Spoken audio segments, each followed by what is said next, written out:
Olá, eu sou Natália Coura, sócia responsável pela área comercial da Sparta, e estou aqui com a Mayara Rani, sócia também da Sparta, acompanha a nossa equipe comercial e é responsável pelas relações com os investidores, com os sócios também Felipe Vidal e Arthur Neme, ambos gestores da nossa frente de renda fixa. Vamos começar mais um vídeo mensal, falando um pouco sobre a performance dos nossos fundos no mês de outubro e também falando um pouco sobre o mercado de crédito privado. Então, esse mês foi uma grande continuação do que aconteceu em setembro, com temas relevantes que iremos abordar aqui também, como oscilações da curva de juros, fechamentos de spreads de crédito e as atrativas taxas do mercado primário. E, além disso, ainda há questões relevantes como o nível da taxa Selic e inflação para frente, temas bem quentes também aí no mercado. Todos esses pontos impactaram positivamente para os nossos fundos de renda fixa, que tiveram mais um mês de forte resultado. E até para atualizar um pouco daqueles números que a gente passou no vídeo anterior, enquanto as nossas carteiras tiveram uma recuperação de 45% do impacto que sofremos ali com a crise do Covid-19, o Sparta já recuperou 103% desse movimento, o Sparta Top 80% e a nossa família previdenciária 65%, ou seja, todos estão buscando, inclusive, um adicional de rentabilidade do impacto sofrido, né? Isso é fruto da gestão ativa que nós tivemos e também muito assertiva. E como esse foi o sexto mês de fechamento de spreads, eu queria que vocês falassem um pouco de como que foi o comportamento do mercado secundário. E mais uma vez questionar se ainda vocês enxergam espaço para mais fechamentos e, com isso, ganhos positivos de marcações a mercado nas nossas carteiras. Vou responder essa. Assim como no mês de setembro, né, a gente viu um fechamento de spread mais comedido, que se traduziu numa rentabilidade não tão forte quanto havia sido nos meses anteriores, né? E isso evidencia que uma parte relevante do resultado está vindo através do spread de crédito mesmo do carrego dos fundos. No horizonte de alguns meses, a gente vislumbra um fechamento de spread da carteira para perto de CDI mais 2, que é um patamar mais saudável do que está hoje, né? Hoje está em torno de 2,6.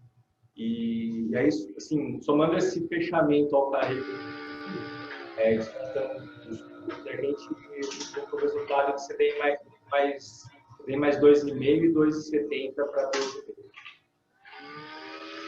Perfeito. Então, ainda com um pouco mais de espaço. E tem tido algumas dúvidas assim recentes, e o pessoal tem questionado bastante se há risco de vermos esmagamentos de prêmios como aqueles que a gente observou ali em 2018, à medida que a demanda vai crescendo, até por conta desses resultados também positivos da classe de crédito. A gente tem visto assim um ritmo de captação e resgate mais ou menos neutro entre os fundos, assim, entre a classe de ativos como um todo, né? E para que ocorresse um fechamento acelerado de spreads, precisaria de um fluxo bastante forte de captação, né, dos fundos e de compradores nesses ativos, que não é o que a gente vê hoje, né? E caso isso acontecesse, seria muito bom para os investidores, né? No sentido de que eles ganhariam, teriam um retorno ainda maior, né? Então, esse seria assim o risco, na verdade não é um risco, seria um upside, né? O que poderia ter de avaliação eventualmente de um risco por parte dos investidores seria de uma eventual abertura, né, dos spreads, como ocorreu no começo da pandemia, né? A gente acha que uma abertura é pouco provável nesse momento e os motivos são, bom, primeiro que o mercado é menor, né? Lá atrás era um mercado muito grande que teve um volume de resgates muito grandes. Hoje é um mercado muito menor, né?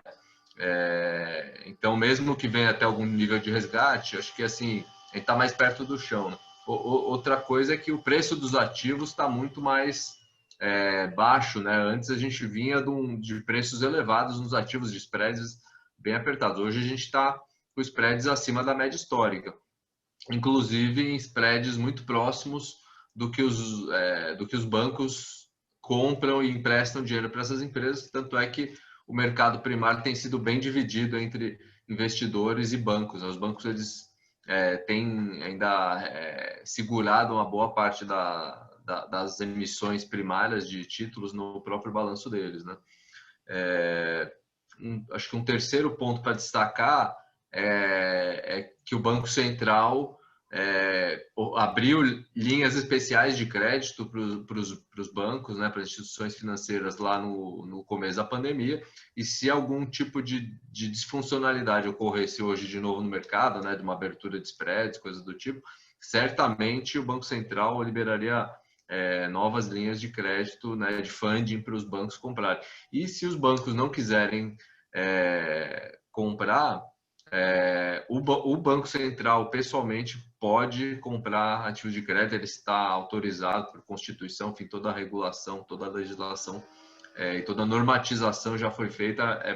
Hoje, para ele comprar ativos de crédito, seria uma decisão administrativa da diretoria, que acredito que assim, eles não vão precisar, eles não vão fazer, porque não precisa, mas caso venha a ser necessário, está tudo pronto para ser feito. Fechou. E aí eu queria retomar também um pouco o assunto do mercado primário, né, que é o grande responsável por ajudar a manter os preços elevados dos nossos produtos por um tempo maior. E aí eu queria que vocês falassem um pouco sobre os volumes das ofertas que vocês têm analisado, que vocês têm carteirado, e também o nível de taxa, né, do que vocês têm observado. Bom, agora no mês de outubro, a gente analisou 7 ofertas e o volume delas de aproximadamente 3,5 bi. A gente alocou 35 milhões em 4 delas, no spread médio de CDI mais 2,75. Então, isso evidencia, no mês passado a gente alocou no spread ainda maior, isso evidencia que a gente está conseguindo fazer alocações primárias em nível superior ao nível da nossa carteira. E aí, das emissões que vocês analisaram e vocês decidiram ficar de fora, queria que vocês citassem as características que acabou não permitindo essa aprovação para a nossa carteira, né? Sei que vocês não gostam muito de citar nomes, mas a ideia é só passar as características mesmo até para os nossos parceiros, nossos investidores, terem um pouco mais de informação, entender como é que funciona a análise de crédito mesmo na prática. Um dos emissores que a gente não alocou, a gente, enfim, já não alocava, já conheci, já não alocava desde antes e continua não alocando nesse momento. Um deles é um novo emissor, mas também a gente achou que o risco de crédito não era muito condizente com o perfil do nosso fundo, né, que é de mais baixo risco. E um terceiro caso, a gente tem exposição no emissor, mas para títulos mais curtos, né? Foi uma oferta com um prazo muito longo, né? Foi uma oferta de prazo de 10 anos. E a gente achou que não valia a pena um prazo tão longo, e também as características dos covenants ali dessa emissão, né? Então a gente acabou ficando de fora. Mesmo tendo aprovado o emissor, mesmo tendo disposição no emissor e tudo mais. Entendi. Então, foram 3 emissões que a gente acabou ficando de fora, de quantas que foram analisadas? Então, das 7, a gente alocou em 4 e ficou de fora em 3. Tá ótimo. E aí, olhando para frente agora, o que a gente pode esperar do mercado primário, né? O que vocês estão analisando para os próximos meses? Como eu comentei, né, esse aqui foi o segundo mês de spread de crédito mais acomodado. Antes a gente vinha num fechamento bem forte, e agora em outubro e em setembro ele se manteve praticamente estável, né? E aí com isso as empresas que elas estavam dando uma segurada na captação, porque elas acompanham o mercado também, os bancos que assessoram elas também acompanham, elas estavam vendo o mercado fechar muito rápido e elas não queriam emitir por achar que estariam emitindo caro demais, né? E agora, como o spread já está num patamar mais equilibrado, eu acredito que agora, nos próximos meses, a gente deve voltar a ter bastante emissão primária e principalmente, como eu falei, em taxas acima do que negocia o mercado secundário, né? Porque a empresa ela precisa atrair a demanda, bastante demanda do investidor para ela conseguir colocar a oferta inteira.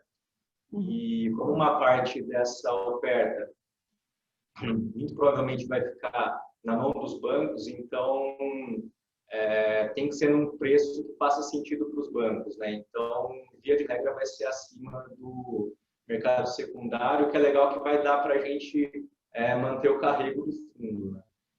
A gente já tinha passado aí em alguns meios de comunicação para os nossos parceiros, nossos investidores, que os bancos não têm aceitado, né, taxas abaixo de 2,5, então isso acaba também trazendo mais possibilidades da gente continuar aproveitando essas emissões com um prêmio mais elevado e continuar alimentando o carrego. E aí o que eu quero saber aí para finalizar é o nível de caixa, né, que a gente tem hoje. Para aproveitar essas oportunidades, a gente precisa ter um caixa elevado. Que nível que fechou os nossos produtos com o último mês, né, com o fechamento de outubro? Exatamente. Dado que o mercado primário ele vai vir com taxas mais atrativas do secundário, a gente está mantendo o caixa mais alto para poder aproveitar essas emissões, né? No caso do top, a gente está com 20% de caixa, e no caso dos fundos de previdência, a gente está em torno de 30%. De quanto, desculpa, do Previdência? Cortou? 30%. 30%. E aí só para lembrar, né, que o nível histórico dos nossos caixas sempre ficou ali em torno de 13%, 15%, né? E como a gente fez essa alteração da taxa de administração, né, de dar um desconto da parcela que está ali em caixa, a gente tem aí a possibilidade de aumentar esse nível de caixa, né, ficar um pouco com ele um pouco mais elevado, sem onerar o cotista que está ali dentro. Então, esse é um ponto bem importante que permite que a gestão também consiga trabalhar melhor esses ativos, essas oportunidades que estão vindo no mercado primário. É isso, obrigada, gente. Bom, indo um pouquinho agora, deixando um pouco sobre essa questão do risco de liquidez e indo mais para o de crédito, queria abordar um pouco mais sobre essa questão do risco de crédito, né, que a gente acabou falando bastante nos últimos meses. Como que a gestão tem feito a análise dessas empresas? Mudou algo de março para cá?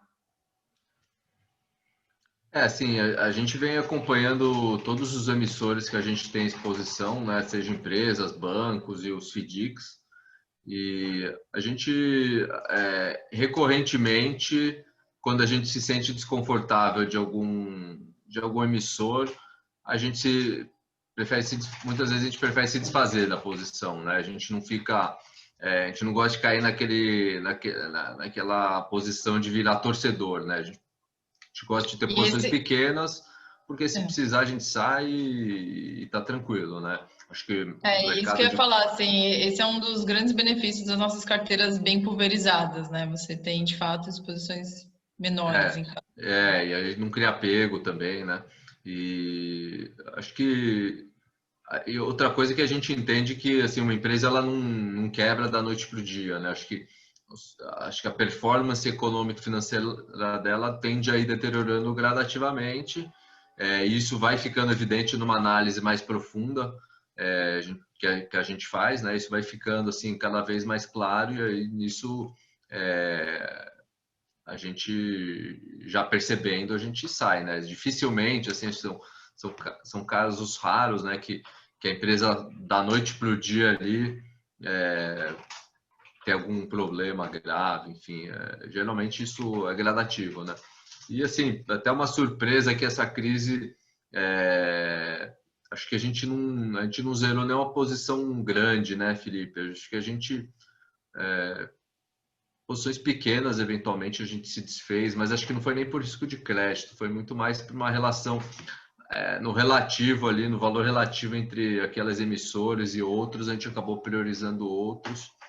Inclusive diversos que a gente nem tinha antes, né? Porque estavam com remunerações com spreads muito baixos por serem sólidos demais, né? Excessivamente bons esses emissores. A gente não tinha posição, de repente, quando o mercado reprecificou lá atrás, a gente passou a ter esses ativos. E acho que num momento desses a gente se desfez de alguns emissores, mas não que a gente tenha achado que fosse dar problema nem nada do tipo. Perfeito. Até foi o que a gente acabou discutindo muito também, né? Depois do que saiu ali de resultados do segundo trimestre, acho que o mercado todo ficou muito tranquilo com relação a essa questão do risco de crédito a mais. E O como que vocês... resultado, só para complementar, o resultado do segundo trimestre, que foi assim o que mais pegou em cheio ali a paralisação da economia, foi bastante menos impactante do que os investidores esperavam, né? E o terceiro trimestre agora, claro, varia muito de setor para setor, ainda essa recuperação ainda ela é muito pouco homogênea, né? Mas assim, tem diversos setores que estão surpreendendo positivamente com crescimentos já ano contra ano em alguns casos, mas de modo Quais geral estão setores, surpreendendo Arthur? muito positivamente, viu? Cita alguns setores desses. Por exemplo, vendas em shopping, acho que é um que muita gente acha, pô, mas venda em shopping as pessoas já estão circulando de novo, no ambiente fechado, tudo. As vendas em shopping, assim, dos grandes grupos que têm reportado já esses números agora no terceiro trimestre, o terceiro trimestre rodando em torno de 75%, 80% do que tinha sido no ano passado. Com as restrições que ainda existem em horários de funcionamento, em algumas atividades ainda estarem fechadas, por exemplo, algumas praças de alimentação, cinemas, coisas do tipo, é uma performance, acho que, bastante robusta. Agora, você fala assim, não, mas dentro do shopping tem loja que ainda está vendendo pouco. Tem loja que ainda está vendendo pouco. Mas tem loja que está vendendo mais que ano passado, porque se a média está em 75, 80, com todas essas restrições, tem gente vendendo muito bem já. E, assim, acho que isso para pegar um setor que foi bastante afetado, né? Um setor que a gente tem pouca exposição, né? Setor varejo. A gente geralmente, nossas maiores exposições são em setores regulados, né? Então, por exemplo, consumo de energia elétrica já voltou para os níveis para níveis de crescimento ano contra ano, né? Já o setembro de 2020 foi melhor do que setembro de 2019 e acho que é um dos setores aí mais importantes da nossa carteira. Então, a gente tem visto assim empresas e principalmente as empresas grandes, né? Aquela expectativa que a gente tinha de que as empresas grandes iam se destacar em relação aos seus concorrentes de menor porte, acho que está mais do que claro que de fato foi isso que aconteceu, é isso que está acontecendo, né? Empresas grandes estão crescendo mais e as pequenas eventualmente estão ficando pelo caminho, algumas, né? Não, legal. E então vocês classificariam que o atual risco que a gente tem dentro da nossa carteira, das empresas que nós temos na nossa carteira, é baixo, assim, está controlado? Sim, é baixo, está controlado. A gente não tem hoje nenhum emissor que preocupa, que está pior do que a gente esperava. Acho que nesse ponto de risco de crédito, o mercado está bem tranquilo. Bom, você falou da nossa carteira, não tem nenhum que preocupa, mas no mercado em geral, existe algum setor ou emissor específico que preocupe? De emissores de debêntures tem algumas empresas de alguns setores que acabaram sofrendo mais. Na nossa análise, a gente já tinha identificado essa sensibilidade maior aí à macroeconomia, enfim, e a gente já tinha ficado de fora nesses emissores, que a gente não gosta muito desse tipo de risco. Mas, de fato, tem empresas que estão passando por momentos um pouco mais difíceis, que são emissores de debêntures aí, que os fundos possuem exposição. Infelizmente não temos. Então tá bom. Muito obrigada. Agora falando um pouco puxar um pouco e falar do debêntures incentivadas, né? A performance dele, ele chamou bastante atenção nesse mês. A gente teve uma rentabilidade ali de 0,75%, que é basicamente quase 500 do CDI. E esse fundo ele acabou tendo um ganho de marcação a mercado bem mais expressivo do que os demais produtos da casa, né? Eu queria saber qual movimento aconteceu ali nas debêntures incentivadas, né, nas debêntures de infra, para trazer esse resultado para o produto. O resultado do debêntures incentivadas, ele veio principalmente, né, do fechamento do spread, mas que foi impulsionado pela abertura das NTNBs, né? O spread dessa classe de ativo, ele tem uma correlação ligeiramente negativa com o nível nominal das taxas dos títulos soberanos, que são as NTNBs. E por que isso acontece? Porque quando a taxa das Bs aumentam, né, a curva de cupom ela se eleva, a taxa das debêntures, via de regra, ela não aumenta na mesma proporção, ela aumenta um pouco menos. E isso faz com que o spread se comprima, né? O que gera bons resultados para os fundos que fazem o swap do IPCA para o CDI, do perfil IPCA para CDI. E aí, por conta dessas características que você comentou, a gente entende que o fundo ele pode, então, se beneficiar, né, de uma potencial abertura da curva de juros, então fica meio que implícito o caráter de proteção mesmo, né, que o produto acaba trazendo para o portfólio do investidor. Se a gente tiver um possível aumento, né, da Selic, que já vem sido um pouco comentado esse tema no mercado, eu imagino que o racional acabe sendo o mesmo, né? Como funciona, né, esse impacto? Qual seria o impacto de um possível aumento da taxa Selic para esse produto? Bom, na verdade, esse é um movimento observado em relação à curva de juros e à curva de cupom, e não ao nível da Selic. Obviamente, as coisas são correlacionadas, né? Uma elevação na Selic, além do nível que já está precipitado na curva, ela pode fazer com que a curva abra. E aí sim a gente vai ter um fechamento de spread, como a gente viu no mês anterior, né? E só para ressaltar esse caráter de proteção, via de regra, quando você tem um risco muito grande no mercado, as curvas abrem. E aí, como eu falei, a curva de juro abre, o papel não abre na mesma proporção e aí você tem um achatamento de spread. Então, por isso que a gente fala que é uma classe de ativo que ela protege o patrimônio em momentos de incerteza. Ótimo. E aí, só para finalizar essa questão do debêntures incentivados, eu queria que vocês falassem um pouco em relação ao carrego do produto hoje e quais são as perspectivas, né, dele olhando para frente, nos próximos 12 meses, principalmente. O carrego do debêntures incentivadas, já descontando todos os custos, ele é em torno de CDI mais 0,8. Lembrando que é um fundo isento de imposto de renda para pessoa física, então é CDI mais 0,8% líquido. A expectativa de retorno é um pouco acima disso, uma vez que o fundo ele se apropria do fechamento de spreads causado pelo encurtamento de duration e também se tratar de ativos com mais volatilidade, a gente consegue aproveitar melhores oportunidades no primário e no secundário, né? Então, eu diria que a expectativa de retorno dele estaria algo como o CDI mais 1 depois de taxas, líquido de imposto de renda.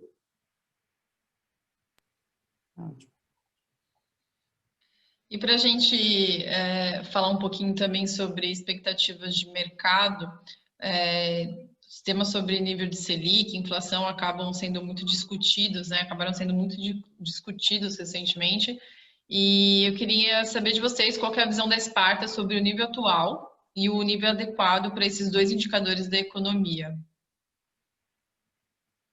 A Selic, acho que foi pela primeira vez numa crise, né, aqui no Brasil, o Banco Central conseguiu baixar a taxa Selic, né? Tipicamente nas crises a gente tem algum problema que precisa aumentar a taxa de juros e dessa vez o Banco Central reduziu ela, né? E acho que isso que está criando até esse efeito agora estimulativo na economia, acho que junto com outras medidas fiscais, obviamente, mas a desvalorização cambial que o Brasil teve, né, que a nossa moeda teve, ela foi muito forte, né? E conjugada com a valorização aí de matérias-primas e de commodities no mundo todo, né? Por desconcatenamento de cadeias produtivas, por restrições de oferta, seja por conta do Covid diretamente, seja por conta de lockdowns ou qualquer outros motivos. O fato é que as commodities, assim, de modo geral, estão em preços elevados no mundo, a demanda está muito forte. Foram feitos gastos, incentivos estímulos fiscais por parte de boa parte dos governos do mundo todo, e hoje o preço das commodities, das mercadorias está muito elevado, né? Tanto é que acho que o índice que melhor capta isso é o GPM, né? O IGP da Fundação Getúlio Vargas, que na medição agora de outubro já está rodando aí acima de 20% maior do que estava em outubro do ano passado, né? Enquanto que o IPCA, que é a inflação do consumidor aí, que o IBGE mede, essa está rodando aí um pouco abaixo de 4%, entre 3,5% e 4% ano contra ano. A gente acha que, assim, mais cedo ou mais tarde, o aumento de preço nas matérias-primas no atacado, ele acaba chegando no varejo, né? Acho que isso que está acontecendo agora nos últimos meses. A analogia seria aquele cara que pulou do 20º andar, ele chega no 10º e fala, por enquanto estou tranquilo, não aconteceu nada ainda, né? Então, assim, acho que é uma questão de tempo para que ocorra o impacto nos preços no varejo, né? E aí você vai ver um IPCA mais alto. A gente acredita que acho que não, talvez não no fim desse ano, mas no primeiro semestre do ano que vem, certamente a gente já deve ter o impacto da inflação mais elevada. Obviamente que toda a situação, toda a conjuntura ainda é muito volátil, né? Então, por exemplo, uma valorização da nossa moeda, que agora no começo de novembro está ocorrendo, isso pode amenizar um pouco esse efeito, né? A própria queda dos preços dessas mercadorias mundialmente também poderia, mas não está acontecendo. Então, assim, ainda tem bastante incerteza no ar, mas a gente acredita que a inflação vai acelerar, sim, isso já está acontecendo. E a Selic, hoje ela já está num nível extremamente estimulativo, está oferecendo uma perda real para o investidor que investe nesse indexador, né? Ela está abaixo da inflação, está representando uma perda real, chamam de perda fixa, né? E a gente acredita que não é muito sustentável esse nível de Selic. Acho que os próprios investidores para 2021 já negociam, né? Já esperam um aumento na Selic, né? Se você pegar a curva futura de juros que o Felipe está comentando, já está embutido no preço dos ativos hoje uma elevação da Selic para em torno aí de 5% até o final de 2021. Então, acho que a discussão não é tanto se vai subir a Selic, mas quanto ela vai subir e quando ela vai subir, né? Será que é no primeiro semestre? Será que é no segundo semestre? Será que ela sobe tudo que está precificado na curva? Será que sobe menos? Será que sobe até mais? Acho que são essas as variáveis que estão em jogo aí, né? Bom, então, se esse cenário se concretizar, né, como você comentou, não é se vai subir e quando, né, e quanto, como que isso impactaria nas nossas estratégias pós-fixadas, né, que é a grande maioria das nossas estratégias, e agora essa mais recente atrelada à inflação? Se nas estratégias pós-fixadas, uma elevação, não é afetada pela inflação, pela característica pós-fixada, né? Aí ela é afetada por um aumento uma elevação da Selic, e ela é afetada de uma forma que o carrego, o ganho nominal, né, do fundo, ele se acelera conforme a Selic aumenta. Então, por exemplo, hoje Selic está 2% ao ano, e o carrego do fundo hoje está em torno de CDI mais 2, ou seja, o fundo está rendendo hoje aí num ritmo mais ou menos de 4% ao ano, 4,5%, alguma coisa assim. Se a Selic sobe, vamos dizer, hipoteticamente para 4%, e o carrego do fundo é 2%, o fundo vai acelerar e vai passar a render nominalmente em torno aí de 6 e pouco por cento ao ano, né? No caso do top inflação... Mas, rapidinho, Arthur, mas isso não impactaria o spread de crédito na visão de vocês? Isso não tem isso nenhum já está impacto... meio precificado. São coisas independentes, não tem nenhum impacto no spread de crédito. O que poderia gerar um impacto indireto futuro é que a Selic mais alta gera uma atratividade de investimentos pós-fixados perante os investidores, e os investidores passam a aplicar mais, investir mais em em ativos de crédito, e isso faz com que os ativos de crédito acelerem os ganhos, ou seja, se valorizem mais rápido do que era esperado. Poderia fazer ter um ganho adicional, né? E no caso do Sparta Top Inflação, que é um fundo que a gente lançou agora no final de setembro, e que o benchmark dele não é pós-fixado, não é CDI, ele tem um benchmark do IMAB, o IMAB5, que é um índice das NTNBs de até 5 anos de prazo, né, que é calculado pela Ambima. Esse indexador ele tem a produção da inflação, então, se de fato, conforme a inflação surpreende positivamente as expectativas, esse fundo tem uma performance positiva. Então, nesse cenário que a gente acredita aí, de inflação para cima e Selic para cima, acho que ambos os fundos teriam ganhos, mas de formas diferentes e em timings provavelmente diferentes, né? Não necessariamente no mesmo mês que a inflação surpreende positivamente, no mesmo mês a Selic é aumentada, né? Eventualmente, o Banco Central ele tem uma flexibilidade, ele pode aguardar um prazo, ele pode acelerar antes da inflação para não, enfim, não perder o controle, alguma coisa do tipo. Essas coisas tendem a acontecer de certa forma correlacionadas, mas não necessariamente nas mesmas datas, nos mesmos meses. Então, acho que estar exposto nos dois indexadores é uma estratégia interessante. Muito bom. Era basicamente isso. Acho que a gente pode fazer um apanhado aqui, Mayara, sobre o que a gente conversou. Pelo que vocês comentaram, a gente ainda tem espaço ali para fechamentos do mercado secundário, a depender muito também da questão da demanda. Esse movimento vai ser mais rápido ou mais devagar, e até entendendo também que essa questão do risco de liquidez hoje no crédito, ele acaba sendo muito tranquilo, né? Tanto pelo grande comprador do mercado, que a gente vê ali os bancos muito capitalizados para comprarem ativos de crédito no mercado, ficando com o grosso das emissões que eles coordenam, e também sendo ativos no mercado secundário, bem como a gente tendo ali o Banco Central como comprador de última instância, para a gente não ver mais aquela disfuncionalidade que a gente observou em março desse ano. Vocês comentaram também que, com relação a risco de crédito, a gente está com uma carteira muito saudável, então as empresas apresentaram resultados tanto no segundo trimestre quanto no terceiro trimestre surpreendentes, então isso também trouxe uma tranquilidade muito grande para o mercado.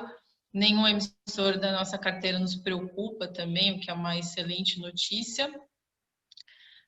Passamos um pouco sobre o debêntures incentivadas também, então sendo um produto interessante para ser observado dentro do portfólio do investidor como uma parcela de segurança, né? Até porque ele consegue ali não ter impactos negativos com oscilações da curva de juros e pode até se beneficiar desse tipo de movimento, até pelo que o Felipe explicou ali muito bem sobre o movimento das NTNBs, que é o título público que faz a precificação desse tipo de ativo também.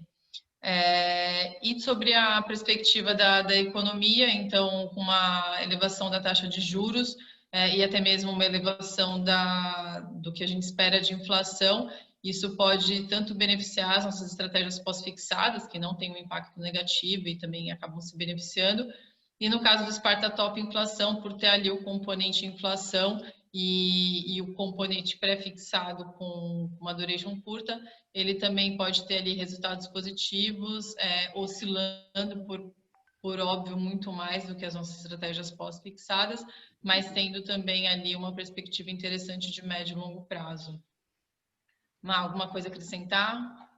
Eu queria adicionar que um ponto bem importante, né, que foi comentado em relação a possibilidade de continuar nessa manutenção do carrego. A gente comentou muito isso nos vídeos, principalmente em abril, né, nas oportunidades que estavam surgindo em meio à pandemia, por conta desses descontos dos preços dos títulos. Então, a gente conseguiu comprar muita empresa boa, com taxas muito elevadas.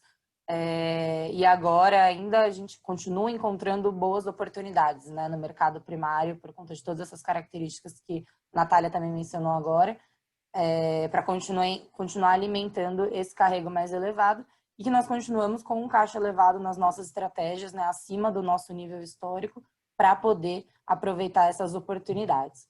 Acho que esses foram os principais pontos que nós comentamos. Seja isso. Tudo bem. Gestores querem pontuar alguma coisa a mais? Não. É isso aí? Isso aí. Então tá bom. Muito obrigada a todos e até um próximo vídeo. Obrigada. Boa noite. Tchau, Tchau, tchau. tchau.